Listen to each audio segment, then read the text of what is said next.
Hello friends, welcome back to सरकारी exam fighter YouTube channel. अगर आप लोग दिल्ली पुलिस का एग्ज़ाम देने वाले हो तो आप लोगों के लिए ये वीडियो काफ़ी ज़्यादा इंपॉर्टेंट होने वाली है। इस वीडियो में हम लोग करने वाले हैं जीके के टॉप इंपॉर्टेंट क्वेश्चंस जो आपके एग्जाम में क्वेश्चन बन सकते हैं। चलिए शुरू करते हैं। उससे पहले आप लोग अगर रीजनिंग के प्रैक्टिस सेट भी देखना चाहते हो तो वो भी चैनल वीडियो पर चल रही हैं, चैनल पर वीडियो, तो आप लोग जा करके देख सकते हो। चलिए शुरू करते हैं। तो देखिए क्वेश्चन आपके सामने आ चुके हैं। जो क्वेश्चन मैं बता रहा हूं, अगर आप लोगों को याद है पहले से तो अच्छी बात है, नहीं याद है तो उसको याद जरूर कर लीजिएगा अगर आपको बेनिफिट चाहिए तो। ठीक है, आज का पहला क्वेश्चन है। इसमें बोल रहे हैं कि जून 2022 में नीति आयोग के नए मुख्य कार्यकारी अधिकारी के रूप में किसे नियुक्त किया गया है।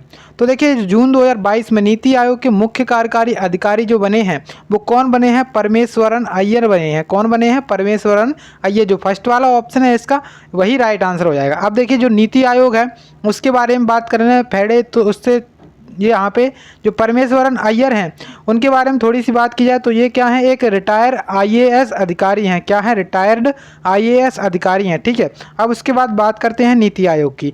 तो जो नीति आयोग है, नीति आयोग, इसकी स्थापना कब हुई थी? तो इसकी स्थापना हुई थी 1 जनवरी 2015 को। इसकी स्थापना हुई थी 1 जनवरी 2015 को।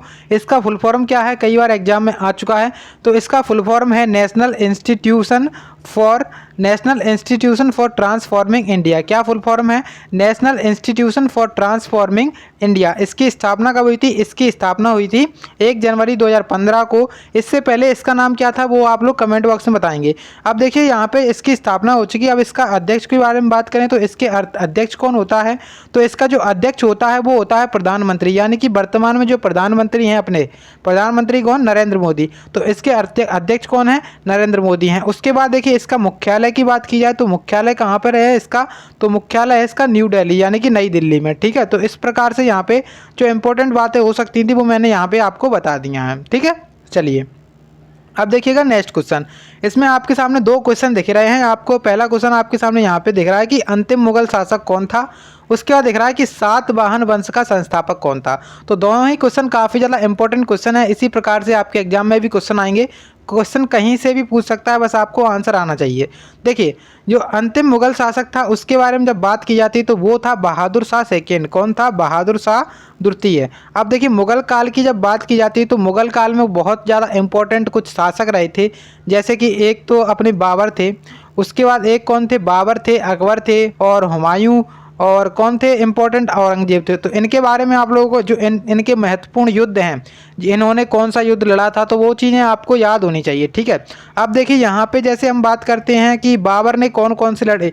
जो मुगल शासक था उसकी स्थापना कब हुई? मुगल शासक जो भारत में स्थापित किया गया तो वो किया गया 1526 से, जब प्लासी का युद्ध हुआ भारत में, तभी से मुगल शासक ने अपना यहाँ पे कर लिया था कब्जा। उसके बाद देखिए 1526 में लड़ा गया प्लासी का युद्ध। पहला प्लासी का युद्ध नहीं, पानीपत का युद्ध लड़ा गया। क्या लड़ा गया? पानीपत का युद्ध। मेरे मुंह से निकल गया था कि प्लासी का युद्ध। प्लासी का युद्ध नहीं है, जो पानीपत का पहला युद्ध है।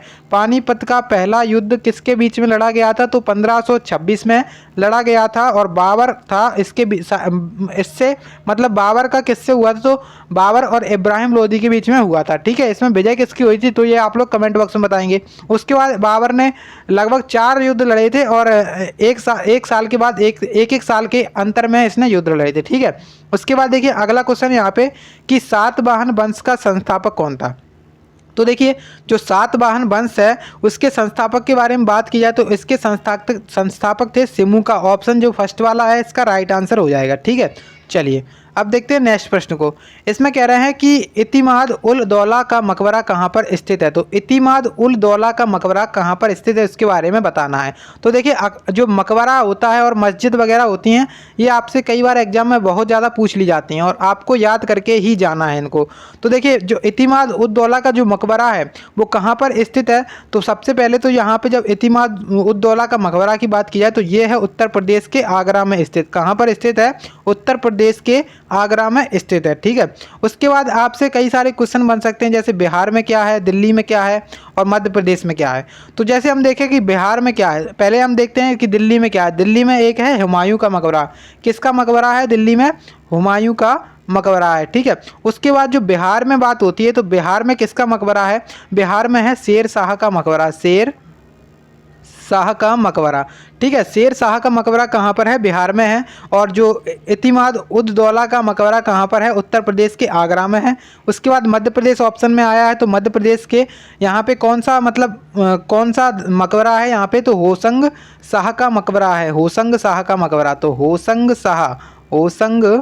शाह का मकबरा कहाँ पर स्थित है? तो मध्य प्रदेश में है। इसको कैसे याद करेंगे? आपने एक डिस्ट्रिक्ट सुनी होगी होशंगाबाद, मध्य प्रदेश में। होशंगाबाद आपने सुना होगा, तो आप लोग उसी से याद कर लो, होशंग शाह का मकबरा कहाँ है? मध्य प्रदेश में स्थित है। ठीक है, चलिए अब देखते हैं नेक्स्ट प्रश्न को। इसमें कह रहे हैं कि प्रधानमंत्री फसल बीमा योजना PMFBY कब शुरू की गई थी? तो आसान क्वेश्चन है, बहुत से लोगों को पता होगा और बहुत से लोगों को नहीं पता होगा। तो जो प्रधानमंत्री फसल बीमा योजना है, इसकी कब शुरुआत की गई थी? तो इसकी शुरुआत की गई थी यहाँ पर, कब की गई थी यहाँ पे? तो इसकी जो शुरुआत हुई थी वो की गई थी 2016 में। कब की गई थी? 2016 यहाँ पे राइट आंसर होने वाला है। ठीक है, चलिए उसके बाद आप देखते हैं नेक्स्ट प्रश्न को। इसमें कह रहे हैं कि दादर और नगर हवेली को किस संविधान संशोधन के द्वारा भारतीय संघ में एक केंद्र शासित प्रदेश के रूप में शामिल किया गया? तो दादर और नगर हवेली के बारे में बोला जा रहा है कि किस संविधान संशोधन यानी कि कॉन्स्टिट्यूशन अमेंडमेंट के तहत मतलब इसे यूटी का दर्जा दिया गया था और शामिल किया गया था ना। देखिए, तो ये संविधान संशोधन कौन सा था? तो ये संविधान संशोधन था 10वां संविधान संशोधन 1961। इसके तहत जो दादर और नगर हवेली थी उसको एक केंद्र शासित के रूप में शामिल किया गया था। ठीक है, तो इसका राइट आंसर क्या होगा? ऑप्शन नंबर जो थर्ड वाला है यहाँ पे, इसका राइट आंसर हो जाएगा। देखिएगा अब नेक्स्ट प्रश्न को। इसमें कह रहा है कि द्वितीय बौद्ध संगीति कहाँ आयोजित की गई थी? तो देखिए, यहाँ पे जितनी भी बौद्ध संगीति हुई थी उनसे संबंधित मैं आपको यहाँ पे बताने वाला हूँ। तो बौद्ध संगीति टोटल कितनी हुई थी, ये सबसे पहले तो आपको ये पता होना चाहिए कि टोटल कितनी बौद्ध संगीति हुई थी। तो सबसे पहले आपको पता होना चाहिए कि टोटल कितनी बौद्ध संगीति हुई थी। तो ये हुई थी 4। ठीक है, कितनी हुई थी? 4 हुई थी। अब देखिए, फर्स्ट की बात करें तो फर्स्ट कहाँ पर हुई थी, सेकेंड की बात की जाए, फर्स्ट, सेकेंड और थर्ड, और यहाँ पे जो फोर्थ थी उसकी बात की जाए तो देखिए, यहाँ पे जो फर्स्ट बौद्ध संगीति हुई थी वो कहाँ पर हुई थी? राजगृह में हुई थी। कहाँ पर हुई थी? राजगृह में हुई थी। उसके बाद जो सेकंड हुई थी वो सेकंड कहाँ पर हुई थी? सेकंड हुई थी वैशाली में। कहाँ पर हुई थी? वैशाली में। ठीक है, उसके बाद जो थर्ड बौद्ध संगीति थी, थर्ड बौद्ध संगीति थी पाटलिपुत्र। कहाँ पर? पाटलिपुत्र। ठीक है, अब बचती है लास्ट। तो लास्ट बौद्ध जो संगीति हुई थी वो कहाँ पर हुई थी? कश्मीर में। कहाँ पर हुई थी? कश्मीर में। तो इस प्रकार से जो 4 बौद्ध संगीतियाँ थीं उनके बारे में मैंने बता दिया है। और यहाँ पे किसके बारे में पूछ रहे हैं? द्वितीय बौद्ध संगीति कहाँ आयोजित की गई थी? तो ये की गई थी वैशाली में आयोजित। जो ऑप्शन यहाँ पे दिख रहा है आपको सेकंड वाला, वो इसका राइट आंसर हो जाएगा। अब आपसे कई बार इसके अध्यक्ष भी पूछ लेते हैं, मतलब किसकी अध्यक्षता में की गई थी। तो ये आप लोग अध्यक्ष इसके एक बार पढ़ लेना अच्छे से, क्योंकि अध्यक्ष आपके एग्जाम में पूछे जा सकते हैं कि किसकी अध्यक्षता में की गई थी। ठीक है, चलिए उसके बाद देखिए यहाँ पे आप नेक्स्ट प्रश्न है। इसमें कह रहे हैं कि एगास उत्सव किस राज्य में मनाया जाता है? तो एगास उत्सव के बारे में पूछ रहे हैं हमसे कि एगास उत्सव, जो एगास उत्सव है वो किस राज्य में मनाते हैं? तो जो एगास उत्सव है वो मनाते हैं उत्तराखंड में। उत्तराखंड में काफ़ी ज़्यादा इंपॉर्टेंट है ये। तो यहाँ पे उत्तराखंड इसका राइट आंसर हो जाएगा। लेकिन अभी हमारे सामने उत्तर प्रदेश है, गुजरात है और कोई केरल है। तो इसमें भी कई सारे जो है ना उत्सव मनाते होंगे, तो वो देखते हैं। तो सबसे पहले तो आपने बहुत सारे सुने होंगे केरल में। तो केरल में क्या होता है? एक होता है आपके सामने जो ओणम होता है, वो भी कहाँ पर होता है? केरल में होता है। उसके बाद एक इम्पॉर्टेंट और है केरल का, वो कौन है? त्रिशूर। क्योंकि देखिए, ओणम तो लगभग सभी लोगों को याद होगा। तो त्रिशूर पुरम, क्या नाम है इसका? त्रिशूरपुरम। तो त्रिशूरपुरम भी कहाँ पर होता है? ये उत्सव है कहाँ का है? उत्सव केरल का उत्सव है। ठीक है, उसके बाद देखिए यहाँ पे जब गुजरात की बात आती है तो इसके बारे में एक बहुत ज़्यादा इम्पोर्टेंट है, उसको याद कर लीजिए। काफ़ी ज़्यादा अटपटा सा नाम है, उसको याद कर सकते हैं। तो इसका नाम है मोढेरा। इसका क्या नाम है? मोढेरा नृत्य महोत्सव। क्या नाम है? मोढेरा नृत्य महोत्सव। तो इसका आयोजन कहाँ पर किया जाता है? गुजरात में किया जाता है। ठीक है, तो इसका राइट आंसर क्या हो गया कि एगास उत्सव कहाँ पर मनाते हैं? तो उत्तराखंड इसका राइट आंसर हो गया। ठीक है, चलिए उसके बाद देखिएगा नेक्स्ट प्रश्न को। इसमें कह रहे हैं कि अयोध्या का प्राचीन नाम क्या था? तो अयोध्या के प्राचीन नाम के बारे में आपसे पूछा जा रहा है। तो कई बार एग्जाम में प्राचीन नाम से संबंधित भी पूछ लेता है कि मतलब इस शहर का क्या नाम था प्राचीन, इस शहर का प्राचीन नाम क्या था। तो इस तरीके से आपसे पूछ रहे हैं कि अयोध्या का प्राचीन नाम क्या था। तो अयोध्या का जो प्राचीन नाम था उसका क्या नाम था, साकेत नाम था। ठीक है, साकेत यहाँ पे इसका राइट आंसर हो जाएगा। अब देखिए ऑप्शन आपको यहाँ पे दिख रहा है सप्त सिंधु, कान्यकुब्ज और यहाँ पे दिख रहा है पाटलिपट्टन। तो जो पाटलिपट्टन है आपको यहाँ से थोड़ा थोड़ा मैच कर रहा है पटना। तो पटना का जो पुराना नाम था, पटना का जो प्राचीन नाम था उसका क्या नाम था, उसका नाम था पाटलिपट्टन। उसके बाद जो कान्यकुब्ज है, तो कान्यकुब्ज यहाँ पे किसका नाम था, कन्नौज का। ठीक है, कन्नौज। उसके बाद आपके सामने सप्त सिंधु है। तो देखिए सिंधु नदी कहाँ से होकर के गुजरती है, तो इसमें आप लोग देख सकते हो ये हो जाएगा इसका पंजाब। मतलब पंजाब का पुराना नाम, पंजाब का प्राचीन नाम क्या था, सप्त सिंधु था। उसके बाद जो कान्यकुब्ज है ये किसका पुराना नाम है, कन्नौज का पुराना नाम है। जो पटना है उसका क्या पुराना नाम है, उसका पुराना नाम है पाटलिपट्टन। ठीक है, तो इस जो अयोध्या का पुराना नाम हमसे पूछा गया था, क्या राइट आंसर हो गया, साकेत इसका राइट आंसर हो गया। ठीक है, चलिए अब देखिए नेक्स्ट प्रश्न। इसमें कह रहे हैं कि प्रार्थना समाज के संस्थापक कौन थे। तो यहाँ पे जितने भी समाज, मतलब जितने भी आपसे इम्पोर्टेंट समाज हैं जो हर बार एग्जाम में आ सकते हैं, तो उनके बारे में थोड़ी सी चर्चा जब हम करते हैं यहाँ पे, तो सबसे पहले तो क्वेश्चन को ही देख लेते हैं कि प्रार्थना समाज के संस्थापक कौन थे। तो जो आत्माराम पांडुरंग थे, ये थे प्रार्थना समाज के संस्थापक। तो इसका राइट आंसर क्या हो जाएगा, आत्माराम पांडुरंग। अब देखिए यहाँ पे स्वामी दयानंद सरस्वती भी दिख रहे हैं, राजा राम मोहन राय भी दिख रहे हैं, और जो है ना स्वामी विवेकानंद भी दिख रहे हैं। तो इनसे संबंधित कैसे हो सकता है, स्वामी जो दयानंद सरस्वती हैं, स्वामी दयानंद सरस्वती हैं, इन्होंने किसकी स्थापना की थी, तो इन्होंने की थी आर्य समाज की स्थापना, आर्य समाज की स्थापना। तो आर्य समाज के संस्थापक आपसे अगर पूछा जाए तो क्या आप लोग आंसर लगाओगे, स्वामी दयानंद सरस्वती। उसके बाद देखिए राजा राम मोहन राय दिख रहे हैं, तो यहाँ पे इन्होंने एक समाज की स्थापना की थी जिसका नाम है ब्रह्म समाज, ब्रह्म समाज। ठीक है, तो ब्रह्म समाज की स्थापना किसके द्वारा की गई थी, राजा राम मोहन राय के द्वारा की गई थी। उसके बाद यहाँ पे आपको दिख रहा है स्वामी विवेकानंद। तो स्वामी विवेकानंद ने एक मिशन की स्थापना की थी, उसका नाम क्या था, रामकृष्ण मिशन। रामकृष्ण मिशन की स्थापना किसके द्वारा की गई थी, तो स्वामी विवेकानंद के द्वारा की गई थी। ठीक है, तो इस तरीके से इम्पोर्टेंट समाज थे। एक समाज और इम्पोर्टेंट है, उसका नाम क्या है, तो उसका नाम है ज्योतिबा फुले ने उसकी स्थापना की थी, उसका नाम क्या है, सत्य शोधक समाज। उसका नाम क्या है, सत्य शोधक। तो सत्य शोधक समाज, सत्य शोधक समाज की स्थापना किसके द्वारा की गई थी, तो इसकी स्थापना की गई थी ज्योतिबा फुले, ज्योतिबा फुले। ठीक है, तो इस तरीके से यहाँ पे इम्पोर्टेंट मैंने बता दिए हैं आपको जो समाज थे, इनसे संबंधित जो क्वेश्चन बनेंगे तो यहीं से बन सकते हैं आपके। ठीक है, चलिए उसके बाद देखिएगा नेक्स्ट क्वेश्चन को। इसमें बोल रहे हैं कि रेड डाटा बुक किस संगठन से संबंधित है। मतलब यहाँ पे आपसे ये पूछा जा रहा है कि रेड डाटा जो बुक है वो किस संगठन के द्वारा जारी की जाती है, किस संगठन से संबंधित है। तो देखिए जो रेड डाटा बुक है वो कौन जारी करता है, सबसे पहले आपने देखा WHO। तो WHO तो जारी नहीं करता है, आप सभी जानते हैं। यूनिसेफ भी जारी नहीं करता है और WWF भी जारी नहीं करता है। अब देखिए यहाँ पे केवल एक बचता है, IUCA, जो IUCN है वो जारी करता है रेड डाटा बुक। तो इसका राइट आंसर क्या हो जाएगा, इसका जो राइट आंसर है वो हो जाएगा ये वाला IUCN। अब IUCN के बारे में जब जानकारी हम प्राप्त करते हैं थोड़ी सी, तो इसका फुल फॉर्म क्या है, इसका फुल फॉर्म है international union for conservation of nature. क्या इसका फुल फॉर्म है, international union for conservation of nature. ठीक है, जब इसकी स्थापना की बात की जाती है तो इसकी स्थापना हुई थी 1948 में। 1948 में इसकी स्थापना हुई थी। इसका मुख्यालय कहाँ पर है, यानी कि IUCN का मुख्यालय कहाँ पर है, तो स्विट्जरलैंड में इसका मुख्यालय है, स्विट्जरलैंड में इसका मुख्यालय है। ठीक है, तो इस तरीके से यहाँ पे आप लोग इसको याद कर सकते हो। अब देखिए यहाँ पे WHO दिख रहा है आपको, यूनिसेफ दिख रहा है और WWF दिख रहा है। तो WHO का मुख्यालय कहाँ पर स्थित है, जेनेवा में स्थित है। जब WHO की स्थापना कब हुई थी, WHO की स्थापना हुई थी 7 अप्रैल 1948 को। तो यहाँ पे इसके बारे में भी और इसके बारे में भी, मतलब यूनिसेफ और WHO के बारे में भी आपको थोड़ी सी जानकारी जो है ना याद होनी चाहिए, क्योंकि एग्जाम में क्वेश्चन कहीं से भी बन सकता है। ठीक है, अब देखिएगा नेक्स्ट प्रश्न को। इसमें आपसे बोल रहे हैं कि भारत ने अगस्त 2022 को 21 रामसर साइट्स यानी कि रामसर आर्द्र भूमि स्थलों को नामित किया है।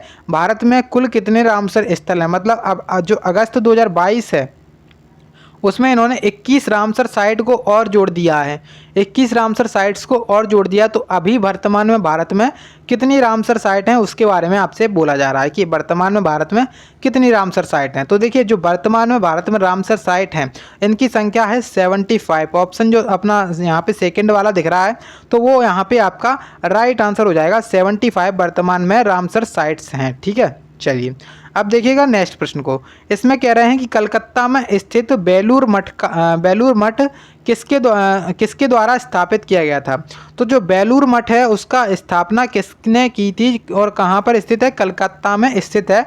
जो बेलूर मठ है इसकी स्थापना किसके द्वारा की गई थी, तो स्वामी विवेकानंद के द्वारा की गई थी। इनकी मैंने अभी बता दिया है आपको कि स्वामी विवेकानंद ने किसकी स्थापना की थी, रामकृष्ण मिशन की स्थापना की थी। रामकृष्ण मिशन की स्थापना किसके द्वारा की गई थी, तो स्वामी विवेकानंद से इसका संबंध है, रामकृष्ण मिशन से। ठीक है, चलिए अब देखिएगा नेक्स्ट प्रश्न को। इसमें कह रहे हैं कि सिंधु घाटी की प्रसिद्ध बेल मोहर निम्नलिखित में से किस राज्य से प्राप्त हुई थी। तो जो बेल मोहर है वो कहाँ से प्राप्त हुई थी। पहला तो ऑप्शन है आपके सामने लोथल, सेकंड आपके सामने है हड़प्पा, थर्ड आपके सामने मोहनजोदड़ो और फोर्थ ऑप्शन है आपके सामने तो ये है चन्हूदड़ो। तो जो बेल मोहर प्राप्त हुई थी वो कहाँ से प्राप्त हुई थी, हड़प्पा सभ्यता से प्राप्त हुई थी। यहाँ पे इसका राइट आंसर क्या हो जाएगा, सिंधु घाटी सभ्यता की जो बेल मोहर है वो कहाँ से प्राप्त हुई थी, हड़प्पा से प्राप्त हुई थी। इसका राइट आंसर ऑप्शन सेकंड वाला हो जाएगा। ठीक है, अब देखिएगा नेक्स्ट प्रश्न। इसमें कह रहे हैं कि पहला भारतीय संचार उपग्रह कौन सा था। तो इसमें आपको बहुत ज़्यादा कन्फ्यूज़न हो सकती है, तो इसमें यहाँ पे सीधे सीधे देखें कि पहला भारतीय संचार उपग्रह कौन था। तो पहले इसके आंसर की तरफ बढ़ते हैं। तो पहला जो भारतीय संचार उपग्रह था इसका नाम था एप्पल। ठीक है, इसका नाम क्या था, एप्पल था। उसके बाद अगर आपसे क्वेश्चन ये पूछा जाए कि भारत का पहला उपग्रह कौन सा था, क्या था, भारत का पहला उपग्रह। ठीक है, पहला उपग्रह। तो भारत का पहला उपग्रह कौन सा था, तो भारत का पहला उपग्रह था आर्यभट्ट। क्या था, आर्यभट्ट। ठीक है, आर्यभट्ट इसका राइट आंसर हो जाता। उसके बाद अगर आपसे पूछा जाता कि भारत का पहला स्वदेशी उपग्रह प्रक्षेपण कौन सा था, तो भारत का पहला स्वदेशी उपग्रह प्रक्षेपण था रोहिणी। तो इस तरीके से यहाँ पे आपको कंफ्यूज नहीं होना है, अलग अलग क्वेश्चन के अलग अलग आंसर होंगे। ठीक है, भारत का पहला उपग्रह कौन सा था, तो वो था आर्यभट्ट। और भारत का जो पहला भारतीय संचार उपग्रह है वो क्या है, एप्पल है। उसके बाद एक है कि भारत का पहला स्वदेशी उपग्रह प्रक्षेपण कौन सा है, तो वो है रोहिणी। ठीक है, चलिए अब देखिएगा नेक्स्ट प्रश्न। इसमें कह रहे हैं कि सूर्य की चमकती सतह क्या कहलाती है। तो सूर्य की चमकती सतह क्या कहलाती है आपके हिसाब से। पहला ऑप्शन है कि प्रकाश मंडल, सेकंड है आपके सामने वायुमंडल, थर्ड है आपके सामने स्थल मंडल और फोर्थ है वर्णमंडल। तो जो प्रकाश मंडल है वो कहलाती है, जो सूर्य की चमकती हुई सतह होती है उसको क्या कहते हैं, प्रकाश मंडल कहते हैं। तो इसका राइट आंसर क्या हो जाएगा, प्रकाश मंडल हो जाएगा। अब देखिए कई बार लोग कंफ्यूज हो जाते हैं कि सूर्य क्या है। सूर्य एक ग्रह नहीं है, सूर्य एक ग्रह नहीं है, सूर्य क्या है, एक तारा है। ठीक है, सूर्य क्या है, एक तारा है। तो इसका जो राइट आंसर था, सूर्य की चमकती हुई सतह को क्या कहते हैं, प्रकाश मंडल, इसका राइट आंसर हो जाएगा। ठीक है, चलिए उसके बाद देखिएगा नेक्स्ट प्रश्न। इसमें कह रहे हैं कि मलयालम फिल्म निर्माता, यहाँ पे इसका कुछ नाम दिया है जो कि ब्लैंक है, उसके बारे में आपको बताना है। मलयालम फिल्म निर्माता को जुलाई 2022 में केरल के सर्वोच्च फिल्म पुरस्कार के, जो केरल का सर्वोच्च फिल्म पुरस्कार है उसका नाम क्या है, जेसी डैनियल अवार्ड। क्या नाम है इसका, जेसी डैनियल अवार्ड से सम्मानित किया गया। मतलब किसे सम्मानित किया गया, मलयालम फिल्म के निर्माता हैं ये और इन्हें किसे सम्मानित किया गया। तो पहला ऑप्शन देखेंगे कि बीसी अभिलाष, सेकंड आपके सामने है सलीम अहमद, थर्ड आपके सामने है बी अजीत कुमार और फोर्थ आपके सामने के पी कुमारन।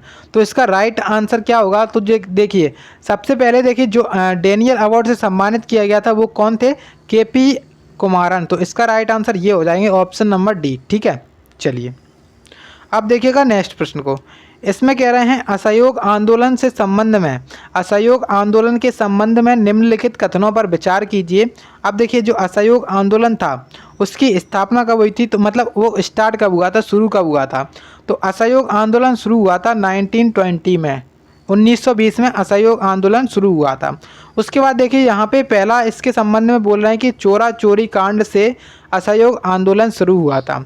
अगर आप लोगों ने हिस्ट्री को पढ़ा होगा अच्छे से तो आपको ये चीज़ पता चली होगी कि जो चौरी चौरा कांड था, चौरी चौरा कांड कब हुआ था? 1922 में हुआ था। जबकि जो अपना असहयोग आंदोलन है वो कब स्टार्ट हुआ था? असहयोग आंदोलन स्टार्ट हो गया था 1920 में। और चौरी चौरा कांड कब हुआ था? तो 1922 में हुआ था। तो यहाँ पे क्या कह रहे हैं? चौरी चौरा कांड से असहयोग आंदोलन स्टार्ट हुआ था, शुरू हुआ था। तो ये चीज़ इन्होंने गलत कह दी, मतलब पहला वाला तो गलत हो गया। उसके बाद कह रहे हैं कि विदेशी वस्तुओं का बहिष्कार का एक उद्देश्य था, मतलब इसमें जो असहयोग आंदोलन था उसमें क्या किया जा रहा था? विदेशी वस्तुओं का बहिष्कार किया जा रहा था। तो ये बात बिल्कुल सही है, मतलब केवल यहाँ पे 2 वाला सही होने वाला। तो यहाँ पे केवल 2, यहाँ पे इसका राइट आंसर हो जाएगा, सेकंड ऑप्शन इसका करेक्ट आंसर है। ठीक है, चलिए अब देखिएगा नेक्स्ट प्रश्न। इसमें कह रहे हैं कि सूची 1 और सूची 2 से सुमेलित कीजिए और नीचे दिए गए कूट का प्रयोग करके सही उत्तर दीजिए। तो देखिए यहाँ पे आपको ये देखना है, सूची में पहली सूची में ये फसलें दी गई हैं और सेकंड में दिया गया है आपको राज्य। तो पहले में आपको फसलों के नाम दिए गए हैं और सेकंड में आपको दिया गया है राज्य, कि किस राज्य में कौन सी फसल होती है। तो जैसे अगर आपको पता है कि चाय कहाँ पर होती है, मतलब आप कोई भी एक ऑप्शन उठा लो, आपको उसके बारे में अगर पता है कि ये चीज़ कहाँ पर होती है तो वो वही हमारा सही आंसर हो जाएगा। तो जैसे आपको पता है कि हमारा जो गन्ना है वो गन्ना कहाँ पे होता है? गन्ना होता है उत्तर प्रदेश में, मतलब जो डी का होगा वो होगा 4th नंबर का। ठीक है, तो अब डी का इसमें 3 है तो ये अपना हो नहीं सकता है, डी का इसमें 2 है तो ये नहीं हो सकता है। अब देखिए 2 ऑप्शन हमारे चले गए। अब उसके बाद आपको क्या करना है? उसके बाद आपको देखना है यहाँ पे जो अपना जूट है, जूट कहाँ पर होता है? तो आप सभी लोग जानते हैं जूट कहाँ पे होता है। जूट होता है यहाँ पे पश्चिम बंगाल में। ठीक है, तो पहले का कौन सा होगा? तीसरा होगा। उसके बाद जो चाय होती है, चाय कहाँ पर होती है? तो चाय होती है असम में। कहाँ पर होती है? असम में। उसका जो रबर है, रबर कहाँ पे होगी? केरल में। तो मतलब सी, जो अपना सी है इसका कौन सा होगा? सी का होगा दूसरा। तो सी का इसमें पहला है तो ये भी नहीं हो सकता है। बचा कौन सा ऑप्शन? ऑप्शन जो 3rd वाला है ये बचा रह गया। तो इसका राइट आंसर भी यही हो जाएगा, ऑप्शन 3rd वाला। ठीक है, मतलब अब हम पूरे ओवरऑल की बात करें जब, तो ओवरऑल जैसे हमने बात किया, जो जूट होती है वो कहाँ पे होती है? जूट होती है पश्चिम बंगाल में। उसके बाद जो चाय होती है, चाय कहाँ पे होती है? असम में। ठीक है, उसके बाद अगर रबर की बात करें तो रबर अपनी होती है केरल में और जो गन्ना होता है वो होता है उत्तर प्रदेश में। इस प्रकार से यहाँ पे सही जोड़ी मिलेंगी। ठीक है, उसके बाद देखिएगा नेक्स्ट प्रश्न को।